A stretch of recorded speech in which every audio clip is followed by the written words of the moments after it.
Clear prop.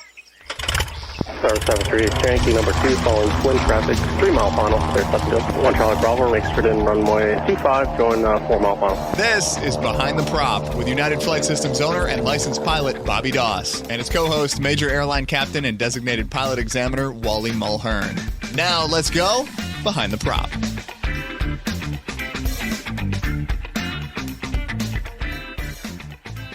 What's up, Wally? Hey, Bobby, how are you? I'm great. Another week, another show. We the show's grown a lot, and we want to thank everybody out there that listens to the show. We are back to another Checkride episode. This is something we put together that we're branding or calling Checkride Turbulence, taking the bumps out of check rides.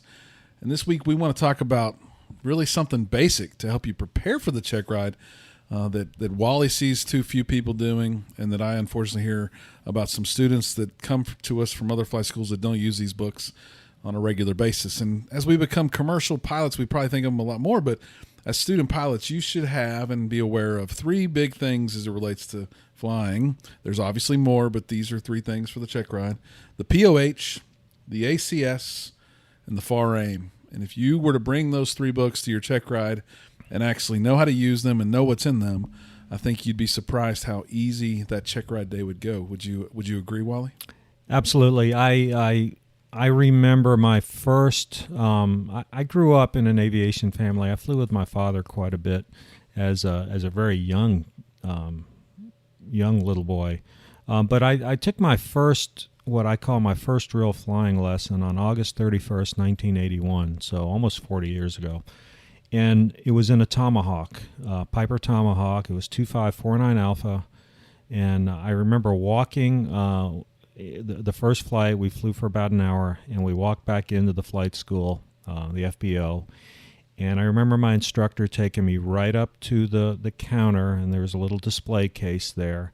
And he said, you need to get that book right there, and you need to learn it. Now, I had already done the private pilot ground school, so I already had a copy of the FARAIM, and I had a Jeppesen private pilot book, and so I was well on my way. But I remember him saying, okay, you need to buy that book, and you need to know everything in it. And so that night, I remember going home and opening up the POH and starting to remember it, to memorize it and learn it. And, I remember learning the propeller manufacturer. It was a 78-inch propeller, fixed pitch. And I'm thinking to myself, well, okay, he said I needed to learn it, so Did you know what that meant on that day? Did you instantly know what all that meant? Probably not. Right. Probably not, but I did. I learned it. And nowadays, I went back and I think of my career, my aviation career, and how many check rides I've taken over my career, and I don't know how many it is, but it's a lot. And I don't think I have ever taken a check ride in an airplane that I did not have a personal copy of the POH, whether it be in print or digitally. I went to my bookshelf the other day and I found that Tomahawk manual. I still have it. It's over 40 years old. I have a Beechcraft Baron manual. I have a Beechcraft Duchess. I have a Bonanza manual. I have one for a Warrior. And they're old, but they're still good. The information in them is still valid. And of course, with the airlines, they issue you manuals. And back in the day, it used to be paper manuals, but now it's all digitally transmitted via iPad. So that makes it very nice. But again, I have never taken a check ride in an airplane that I did not own the manual to. And, so what do you study in the manual, the POH we're talking about here? So what do you study? Well, obviously limitations. It's more knowing knowing how to use the manual than knowing what's in it. And I tell people, man, if you were just going to spend 10 minutes getting an overview of the manual, maybe the table of contents for each chapter might be a good thing, just so you know what's in there. Yeah, and we'll show some of my lack of pilotage when I was a student. and how I got smarter as I got more proficient, and it probably happens to everybody. But I fly our 182 a lot now. I fly it a lot with my family. I check the fuel, obviously, a lot, and I have a dipstick that tells me how much fuel's in that. And recently, I think I asked a ramper or somebody to check that for me before I went. And then I checked it again before I went, and the numbers weren't the same that I'd asked for, and I thought that was a little bit odd. But they went and did that with the dipstick, and they had the wrong dipstick, of course. But I asked them, I said, do you know in the POH where to look at how many gallons are in the tank? Because they had a dipstick that said a different number of gallons in that particular tank. And this is a student pilot who wants to learn, and I wanted to teach them and also teach my up front staff as well at the same time. I said, where do we look? Let's go pull out the POH and look at it. And it was funny. They jumped towards the back and performance and the fuel system and all these other places. But as you talk about limitations, there's a pretty good summary right up in the 4th or 5th page that talks about what each tank has in it. And that's a quick way to verify. And to your point about knowing how to use the book, I don't necessarily need to know every plane and every tank size and everything at an airport. But if I'm going to go fly that plane, I better know where to find out how much fuel it can hold. Exactly. And then make sure I fill it to the right levels for the flight and the weight and balance that I'm looking for. Exactly. It's about using it, right? Right. And I signed off a student for a CFI check ride a couple of years ago, and I just remember the examiner telling me that he was very happy with the student. He said, it was a female, he said, she doesn't know everything, but boy, she knows exactly where to go to get the information. And that's worth its weight in gold, knowing where to go to get the information. No doubt. So the POH is very important. Lots of great information in there. I'm jealous when I hear people that get the book and they come back the next day and they said, I read the whole thing, because I can't sit down and do that sort of thing. I remember doing that for my multi-engine check ride and really understanding the airspeeds and really getting into creating cheat sheets for myself to have in the plane to use, because I became knowledgeable about the systems, of course. Right. But the things that I would need in real time were probably much fewer. So I did create my own Cliff Notes version of what was going to be important while flying that particular aircraft. But there's so much good stuff in there that everybody needs to know. And reading the POH will help you learn the airplane better from the standpoint of the manual you're going to have is probably not going to be the POH for that particular airplane. So it's going to be one that you've found online or you've bought. And so some of the systems, for instance, you may have an airplane that has a 24-volt electrical system, and you might have a 24-volt battery. You may have two 12-volt batteries. You may have the 45-amp alternator. You may have the 65-amp alternator. So it creates questions for you that when you come back out to the flight school, you can say, hey, does this airplane have the 65-amp alternator, or does it have the 45? So it causes you to do some research, and which I think is very helpful. For sure. So one that I know you're passionate about, I'm passionate about it. It's free on the internet for everybody to go download from the FAA's website. It's called the ACS. It stands for the Airman Certification Standards. Wally, are you ever on a check ride and have heard, or training someone and heard AC what? Yeah. That's you can usually tell. I will actually before we even start the check ride, I tell them that the plan of action that I have created for this check ride was taken from the ACS. And sometimes I get a funny look in their eyes, and I say, are you familiar with the ACS? And a lot of times they'll say, well, yeah, my instructor pulled it out a couple times. And you know, I get a little nervous for the applicant when I hear that. The ACS, Airman Certification Standards, is the new, well, I shouldn't say new, it's a couple years old for private and instrument and commercial.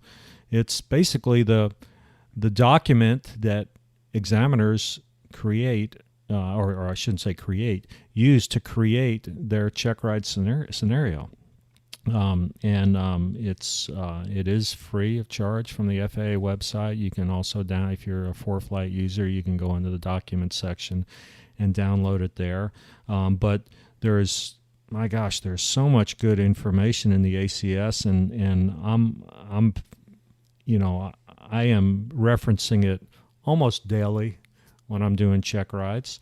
I may do a commercial check ride, then I'm doing a private, and I'm thinking, oh, gee, is it 100 feet or is it 200 feet? Well, I just pull it up and just confirm what the standards are.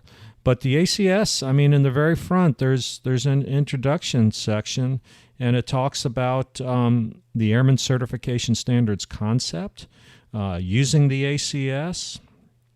And then you go in and you can go through the areas of operation of the ACS. The AOA 1, I'm just looking at a private ACS right here, is pre-flight preparation, and then 2 is pre-flight procedure. And 3 is airport and seaplane base operations. I'm not going to go through everything. But there are 3 sections to each AOA subsection. There's a knowledge, risk management, and skills elements. And basically, if you just go through there and read all of that, and as an examiner, we were required to cover all the skills elements. We were required to pick 1 risk management element and 1 knowledge element. And of course, as an applicant, you don't know what we're going to pick. So it's prudent to be familiar with all of them. But for instance, a lot of it for landings. Every landing, one of the elements is proper use of checklist. Well, it basically says you got to use the checklist. So the ACS, and in the back of the ACS, there's quite a bit of good reading material. Sometimes it can be a little dry. But, you don't have to read this whole document at one sitting. In fact, if you go into the instrument ACS, that's where you could actually find out what is required to do on a instrument proficiency check. You want to say, well, gee, I haven't flown or I haven't done any instrument work in over a year, so I'm going to have to do an IPC. Well, what's required on an IPC? Well, it's just in the back of the ACS. And it's spelled out for you. So again, something that really, it's the test. It's the test. I can remember going into a university class, the first day of class, and when the professor stands up there and says, "Hey, all the tests are going to come from this document," I'm thinking to myself, "Okay, I've picked a good professor for this chemistry class, or whatever class it is." The check rides are going to come from the ACS. And that pretty much is the answer sheet, as you said. So go look at it. If you can meet those standards as it relates to maneuvers and can talk to all of the bullets and or maybe reference material that can help you find the answers to some of those questions, then I think you're going to be golden. And anybody who, I can remember, it was PTS when I took my private. What was PTS? Practical test standards. Practical test standards. So similar book. The FAA has made some changes to it.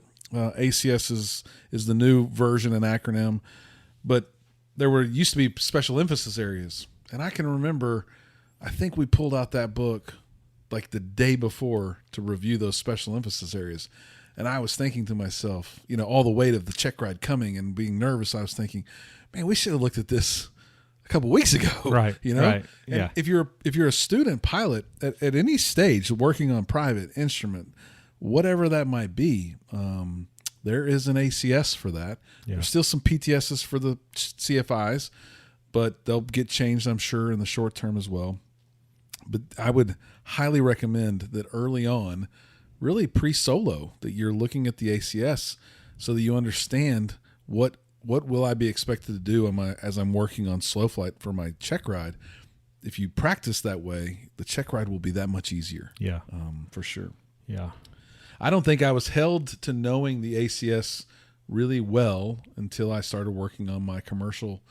And I think that's where maybe instructors stop spoon feeding you a little bit. And they're like, Don't come back and do maneuvers with me until you understand and can articulate out loud what's required for this maneuver. Right. And I think maybe we should hold private students to those a little bit more. But if you want to be a great student, you can do it yourself. You don't need an instructor to tell you to do it. So that's 2 very important books. And I guess the last book really is 2 books as well, but they're normally printed together. It's the FAR AIM, the Federal Regulations, and then the Airman's Information Manual, I believe, or Airman Information Aeronautical Information Manual. Aeronautical Information Manual. So one physical book, 2 different locations on the web if you look at the electronic copies, but almost an invaluable book that every, again, student at any level should be aware of and know how to use it. Yeah, and that's the key, is knowing how to use it and learning. Let's just take the regulation side of things. There's for the type of training that we're talking about, there's 2 sections of the regulations that, for the most part, we're going to be very involved in. That's Part 61 and Part 91. And, just knowing the difference in the 2. And I sorry to interrupt you, but I remember when I was training, and my instructors would always say, this one's for certifications and this one's for what you have to do, right? And I was like, how do you remember all this stuff? It just blew my mind that they could remember this big regulation, but they only had to really keep up with 2, maybe 3 if you talk 141, but right. I'll let you go on now. Right. But, Part 61 is the certification of pilots. If you want to know how many hours you must have to obtain a commercial pilot certificate, it's down in there in Part 61. If you want to know the oxygen requirements for a non-pressurized airplane, that's in Part 91. That's a flight rule. That's getting in the air. If you want to know right-of-way rules, fuel requirements, those are all flight things. So that's all in Part 91. And again, the regulations can be, to sit here and read the regulations is probably something you're not going to do, but being familiar with about where they are.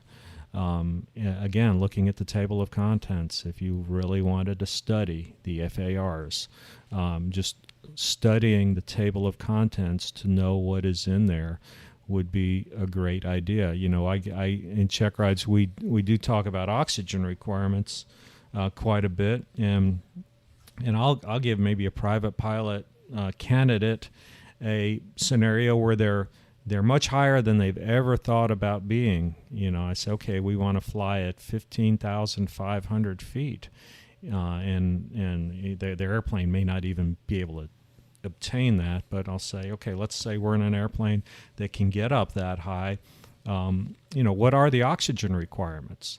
And as long as they can look it up, because the Checkride is the oral portion is an open book test.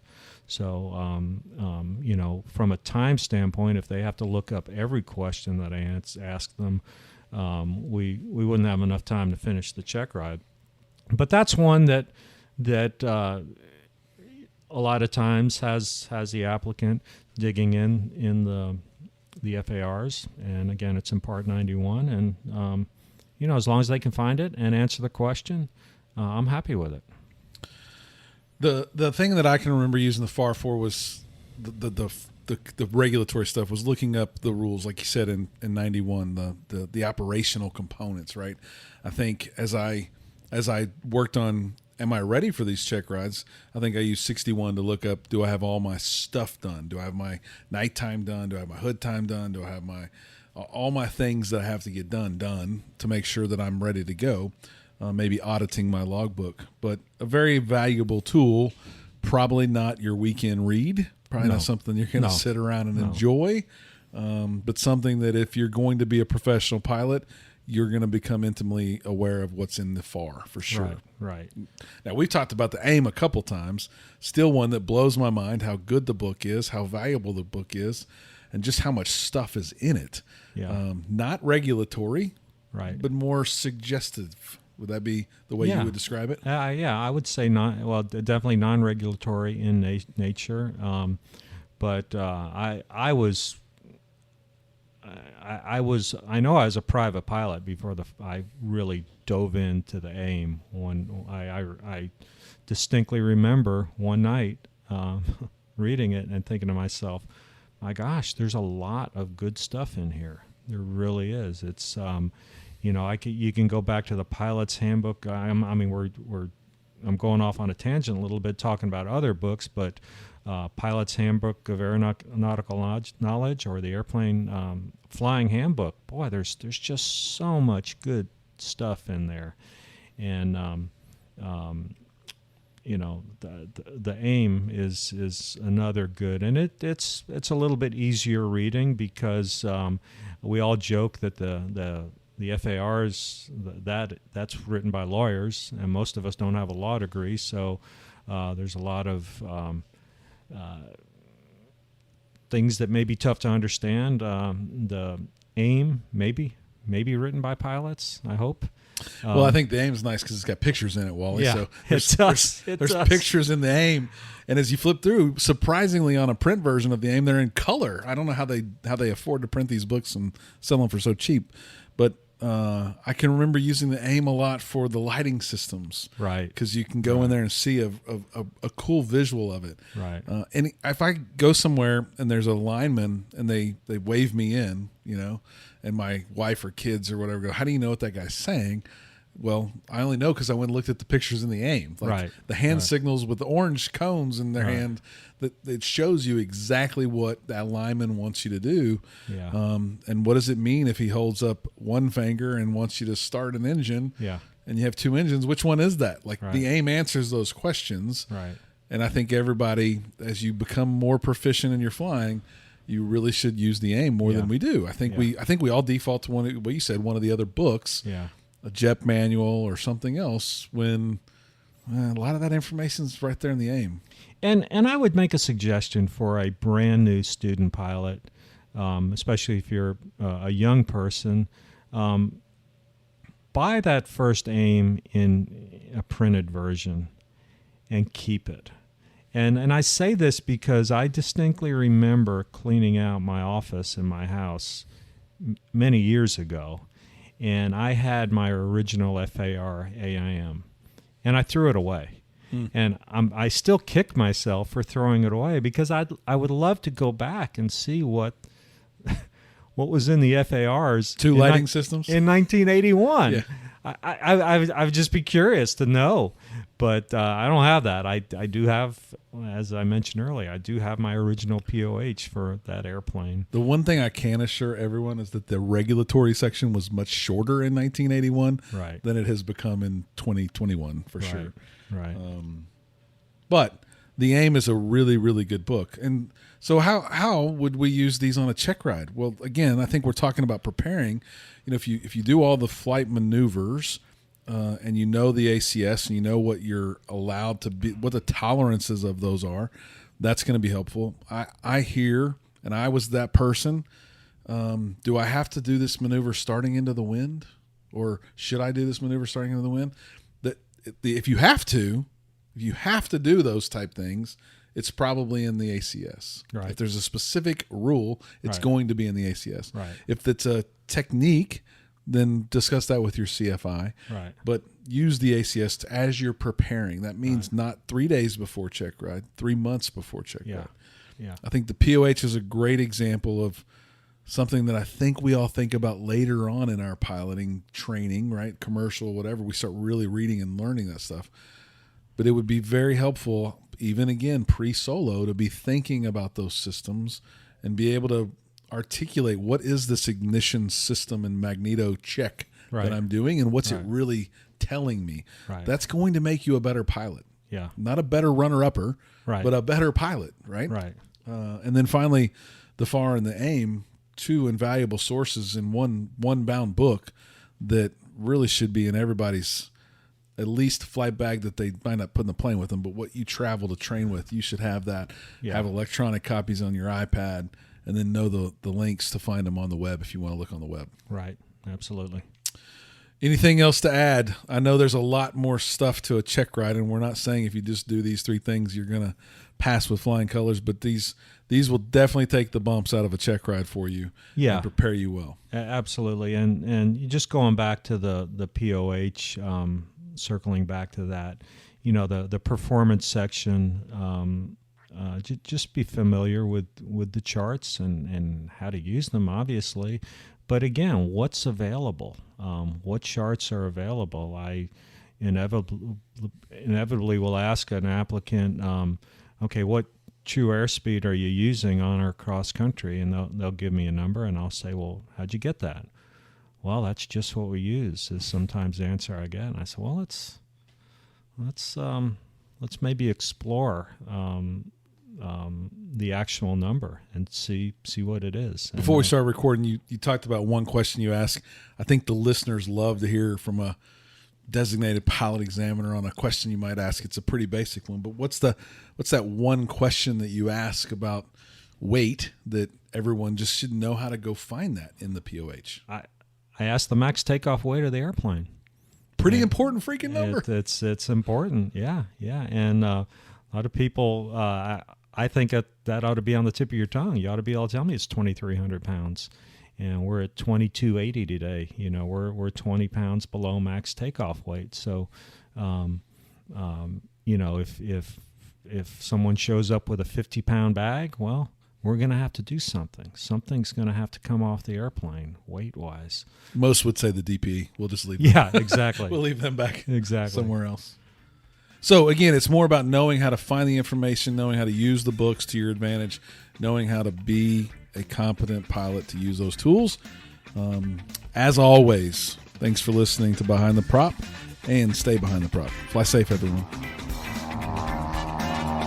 Thanks for checking out the Behind the Prop podcast. Be sure to click subscribe and check us out online at BehindTheProp.com. Behind the Prop is recorded in Houston, Texas. Creator and host is Bobby Doss. Co-host is Wally Mulhern. The show is for entertainment purposes only and is not meant to replace actual flight instruction. Thanks for listening, and remember, fly safe.